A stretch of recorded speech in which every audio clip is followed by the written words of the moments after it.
The song Lonely Days? I have reheard Lonely Days because you put it on YouTube. Yeah, it's a sad song. I just listened to it this morning, which is the first time in 50 years, you know. Yeah. And I thought it was sad. Well, this, you know, songs are supposed to have emotions. And the emotion of that one is sad, but in the end, the last verse is positive. Tomorrow I'll rise again.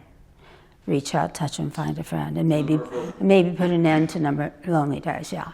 But I thought, oh, I don't know who this woman is, but I'm sorry she's so lonely.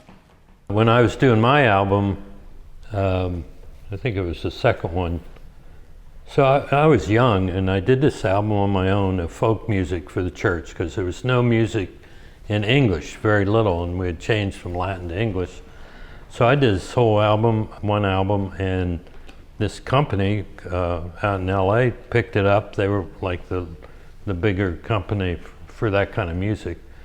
So the second album, Mike had written Brothers, Brothers, so I put it on that. And Mike and I agreed that that'd be good, and it, you know, did well, although we wanted to change it from Brothers, eventually from Brothers, to make it Yeah. Get rid of the get gender rid of the thing. brother. But yeah, he and I had talked about how would we change it. We did a lot of funny versions. I am my people's people, or person's person.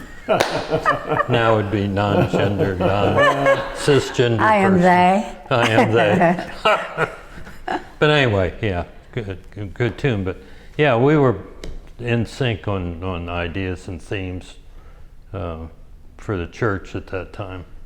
Just for myself, Vatican II was one of the biggest and most exciting things that ever happened to me. And when it was 1963, I was going to a Catholic women's college with Patty, and I was part of the Gregorian chant choir, and we sang every Sunday at Mass. And summer came, and I came back. Was it 62 or 3, Vatican II? 63. 63. I came back after the summer, and we were doing Bray Rep and people like that, music totally different. We just threw out the Gregorian chant choir, and we were suddenly a folk choir, and we did folk music. And I learned to play the guitar at the end of that year, because we were going to be singing folk music. And it was just a wonderful time. Yeah. It was a wonderful time in the church. Great. It really was. It was a very open time in the church. And, you know, the altar got turned around, and that said everything. Yeah. It was a great time. And so Mike's writing, a lot of his writing occurred during that era. Yeah. Right. And it was very fitting for that time. And I don't think it's lost its value today either. It's still very fitting. It's just no longer... And he was the right person at the right time. Right person at the right time. I think if you ask folks of our age who are Catholic and participated, it was Mike Wood. Mike was a driving force in that. Here's a strong voice, good music, and and he did it all. This is another way to worship. I think it was wonderful. I think he helped push that at the local level. And it was done at St. Mark's, and at St. Mark's, from the very beginning, was very progressive. Yes. And they were doing English before it was allowed. And the couple of the priests there would promote that. And so Mike came through that.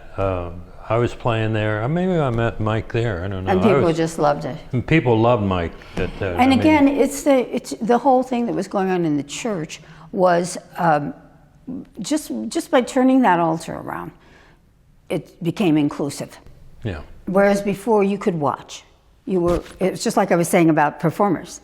You could watch the performance up there, but your sense of participation was very little. Yeah. I mean, I had always had time to fight with my brothers at the same time, but when they turned it around and they began singing music that was accessible, that you could understand the words, that was inviting, then that's what changed within the church. The whole feeling changed. And Mike was just right there. Yeah, he was right there. Doing that stuff. Yeah. That's where he was. He was just, right. He just took his gift and flew with it. I don't know how many churches he played at different times, and how many people just were drawn to it. Dad didn't write with a lot of people, but he did write some songs with you, right? Well, our being here is the only one that I recall, and Or being here. our being Here has been a long time. Simon coming, It's a wedding song, being here. right? And at that time we were playing more weddings, and A lot. Yeah, a Sometimes lot of those. two And on a Saturday. I really have the melody. I've never been good with lyrics, but I had lots of melodies in my head, and this melody was coming, this kind of flowing. I thought this could be a processional, for It a was wedding, perfect for a wedding march. perfect wedding song. And Mike had some ideas, and we kind of put those together, and they gelled. So that's the only collaboration That you remember? that I remember. The others were more subtle. Mike had an idea. He had a song, and then we would in harmony here. Let's have a break there. We would help him with arrangement, and he was totally open to suggestions. Oh yeah, Not every musician always. they have an idea and That's they want what to you drive say, it no home. ego. But he was always open to suggestions. So there was some of that co-writing in that sense. But they were always his. No, we talked a lot, and I'd be writing my stuff, he'd be writing his, and that was the main, just to have conversations. But he was all about how can we get people together? How can we bring this in the church? With the altar turning around, they introduced the Kiss of Peace. How do we make this a community and feel? It was all about feeling. It was going away from that old style, like you say, watching and having, it was all just about yourself to, hey. It was inclusive. It was inclusive. I mean, that was the whole thing. And fit Mike, that he was all about that. And it has never been that way. Yeah. It's a big change, big change.